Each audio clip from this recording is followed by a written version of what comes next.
Selamat pagi, siang, sore, dan malam, Bapak Ibu. Perkenalkan, nama saya Handri.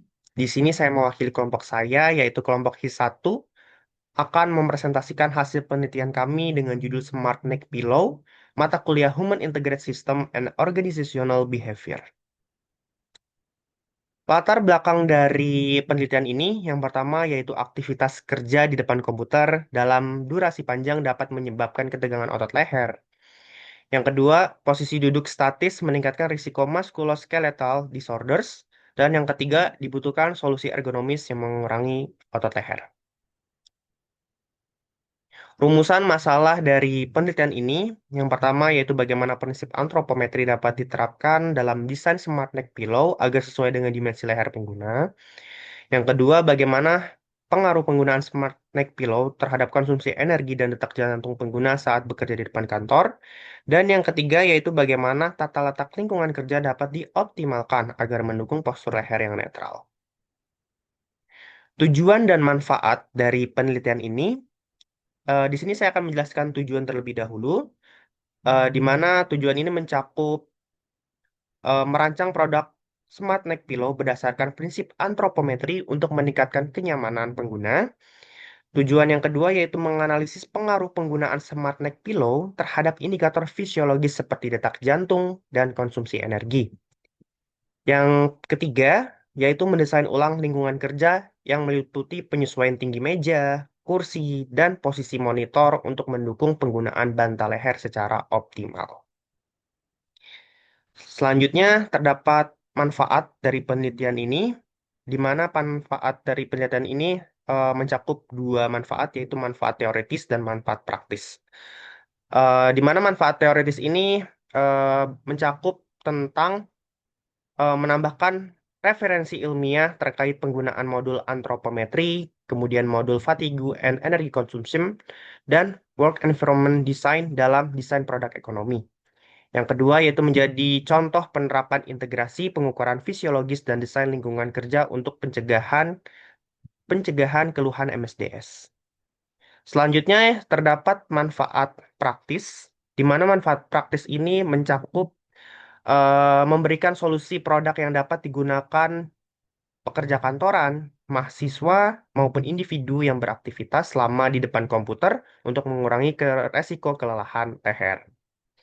Yang kedua, memberikan rekomendasi penyesuaian tata letak lingkungan kerja berbasis ergonomi untuk meningkatkan kenyamanan dan produktivitas. Untuk selanjutnya akan dijelaskan oleh rekan saya, yaitu Bapak Joko, kepadanya dipersilakan.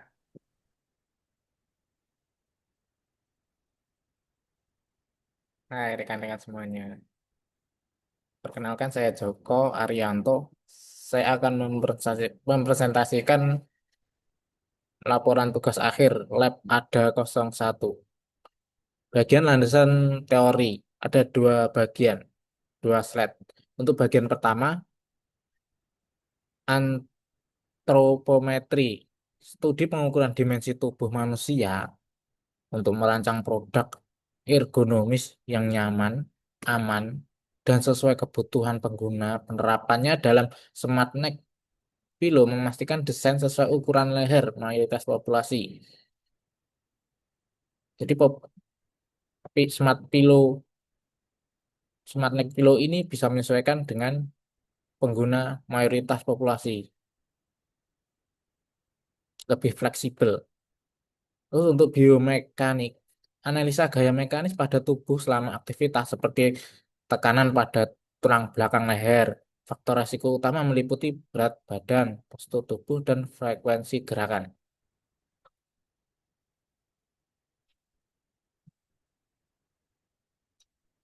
Terus landasan teori bagian 2, fatigue, energy, and consumption. Kelelahan otot, fatigue, disebabkan akumulasi asam laktat dan penipisan glikogen. Sementara konsumsi energi mengukur beban metabolik kerja. Smart Neck Pillow bertujuan mengurangi keduanya melalui dukungan postur dan modul pemanas dan fitur-fitur yang ada di dalamnya. Prinsip desain lingkungan kerja.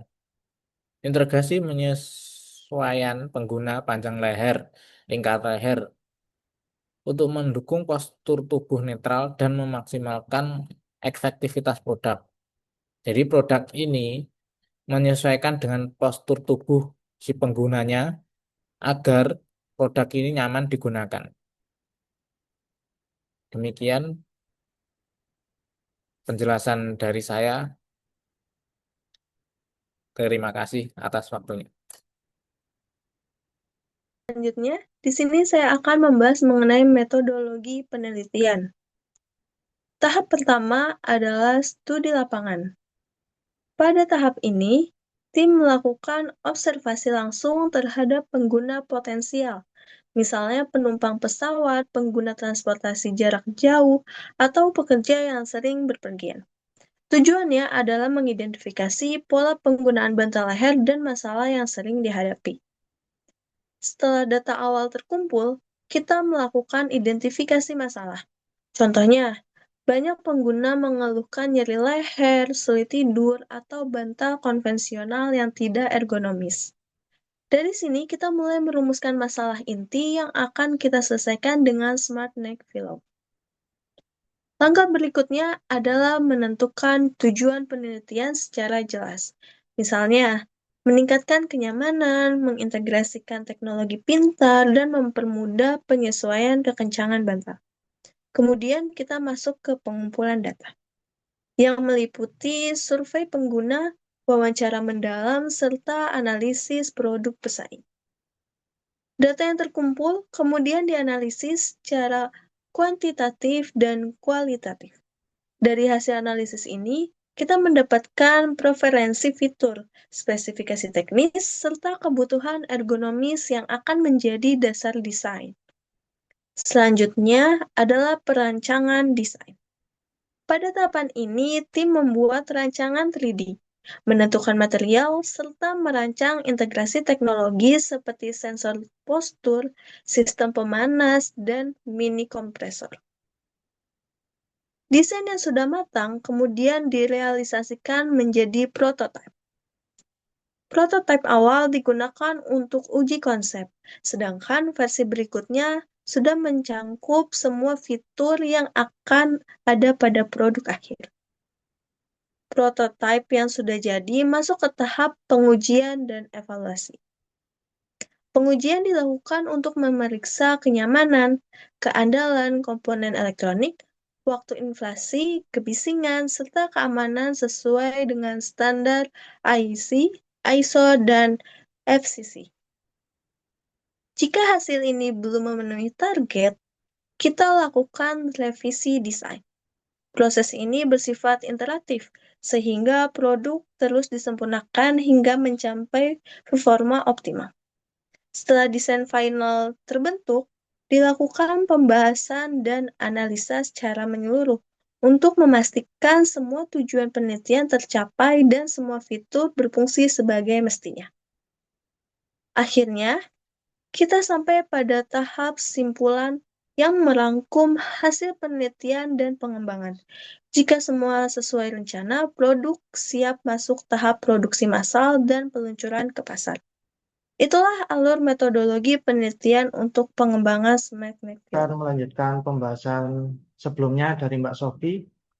Pertama-tama perkenalkan saya Tobias. Saya akan membahas pengolahan dan pembahasan dari antropometri. Berikut adalah data antropometri tubuh dan data antropometri tangan. Selanjutnya, kita akan melanjutkan ke pengolahan dan pembahasan dari fatigue dan energy consumption yang terdiri dari 5 poin, yaitu perhitungan ergobike, perhitungan footstep, perhitungan korelasi, analisis MET atau metabolic equivalent of task, dan yang terakhir adalah nilai break time. Selanjutnya ada work environment design, yaitu pengumuman data yang dilakukan untuk mendukung analisis penerapan Smart Neck Pillow dalam konteks desain lingkungan kerja yang optimal. Data yang dikumpulkan berasal dari hasil studi intervensi ergonomis, standar pengaturan stasiun kerja, serta rekomendasi penyesuaian fiksi lingkungan kerja. Dari data bisa dilihat di sebelah kiri, ada hasil studi ergonomis, ada rekomendasi penelitian, dan juga posisi monitor. Lalu kita akan melanjutkan ke pembahasan mengenai pengolahan dan pembahasan usulan perbaikan antropometri. Yang pertama, desain bantal leher ini mengintegrasikan data antropometri, memberikan kenyamanan dan dukungan optimal bagi pengguna. Dengan panjang bahu persentil ke-50 yakni 19,2 cm, sisi bantal bertumpu stabil di pundak pengguna rata-rata. Kedua, penyangga leher yang dapat disesuaikan menjaga tulang belakang tetap lurus. Ketiga, desain ekstra lebar yang menyangkup lebar bahu persentil ke-5 yakni 65 cm hingga ke 95 yakni 86,4 cm untuk mencegah kepala jatuh ke samping. Lalu yang terakhir, poin keempat, ada pendekatan yang memadukan prinsip ekstrim, penyesuaian, dan rata-rata untuk menghasilkan bantal leher ergonomis, serbaguna, dan sesuai anatomi, sehingga meningkatkan kualitas istirahat pengguna. Lalu kita akan lanjut mengenai pengolahan dan pembahasan usulan perbaikan dari fatigue and energy consumption, terdiri dari 3 poin, yakni well-being analysis atau WBQ. Kedua, Swedish Occupational Fatigue Inventory atau SOFI. Dan ketiga adalah Fatigue Assessment Scale atau FAS.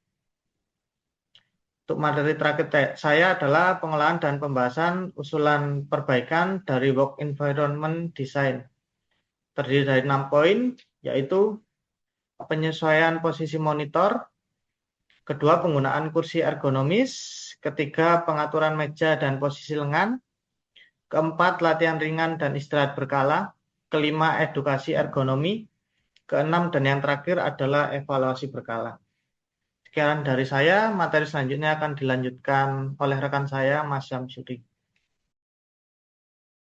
Pada bagian pembahasan dan analisis, kami mengintegrasikan 3 modul utama, antropometri, konsumsi energi, dan desain lingkungan kerja. Dari sisi produk, Smart Neck Pillow dirancang dengan bentuk U untuk menopang kurva alami leher dan mencegah postur kerja yang berbahaya seperti forward head posture. Pemilihan material memory foam juga strategis karena kemampuannya mendistribusikan tekanan secara merata dan menyesuaikan diri dengan kontur leher pengguna. Ini secara langsung mengurangi beban statis pada otot-otot leher. Secara fisiologis, hasil pengujian produk menunjukkan penurunan rata-rata detak jantung sebesar 6 bpm dan pengurangan konsumsi energi hingga 12%. Penurunan ini membuktikan bahwa bantal leher kami efektif mengurangi beban kerja statis, yang memicu respon kardiovaskular dan pengeluaran energi. Yang tak kalah penting, efektivitas produk kami akan maksimal jika didukung oleh lingkungan kerja yang optimal. Kami merekomendasikan penyelesaian ketinggalan monitor. Berdasarkan analisis, kami menarik 3 kesimpulan utama. Pertama, perancangan produk Smart Neck Pillow dengan prinsip antropometri dan penggunaan memory foam berhasil menciptakan produk yang secara ilmiah tervalidasi mampu menopang keselarasan netral tulang belakang servikal. Kedua, penggunaan produk ini terbukti menghasilkan penurunan beban kerja fisiologis yang signifikan. Hal ini dibuktikan melalui penurunan rata-rata detak jantung dan konsumsi energi. Hal ini diperkuat secara sinergis oleh modul pemanas terintegrasi. Ketiga, manfaat ergonomis dan fisiologis maksimal dari produk ini hanya dapat terrealisasi ketika diimplementasikan sebagai bagian dari ekosistem kerja yang terintegrasi. Hal ini mencakup optimalisasi ketinggian monitor, postur duduk, dan posisi lengan yang netral. Berdasarkan kesimpulan, kami memiliki beberapa saran untuk pengembangan produk dan penelitian lanjutan. Untuk pengembangan produk, kami merekomendasikan penambahan fitur personalisasi. Ini dapat dilakukan dengan sistem kantung udara atau sisipan busa yang memungkinkan pengguna mengatur ketinggian dan kekerasan bantal sesuai antropometri mereka. Disarankan juga untuk mengintegrasikan material canggih seperti gel infused memory foam untuk meningkatkan manajemen thermal. Untuk mewujudkan konsep pintar secara penuh, kami menyarankan integrasi sistem biofeedback menggunakan sensor non-invasif. Sensor ini dapat mendeteksi aktivitas otot secara otomatis, memberikan peringatan atau mengaktifkan fitur produk saat postur buruk terdeteksi. Sementara itu, untuk penelitian lanjutan, kami menyarankan untuk studi lanjutan dengan periode waktu yang lebih panjang, yaitu sekitar 6 hingga 12 bulan, untuk melacak dampak jangka panjangnya.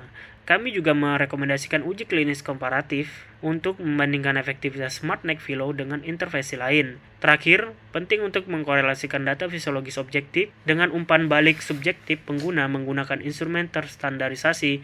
Sekian presentasi dari kelompok 1, kami ucapkan terima kasih atas perhatian Bapak, Ibu, dan teman-teman sekalian.